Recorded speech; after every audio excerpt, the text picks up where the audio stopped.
Hello. Dito tayo sa rooftop na sinervisan ko sa baba.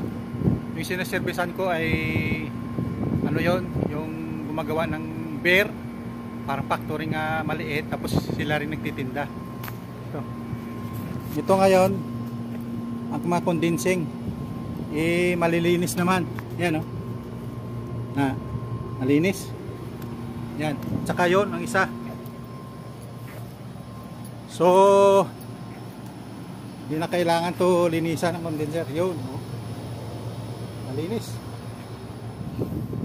At hindi masyadong malikabok dito sa taas.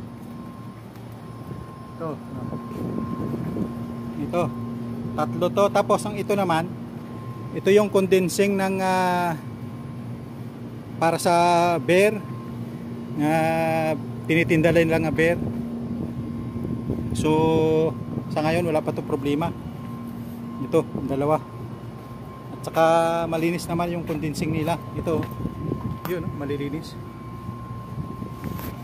Sige po, salamat. Salamat na maraming salamat.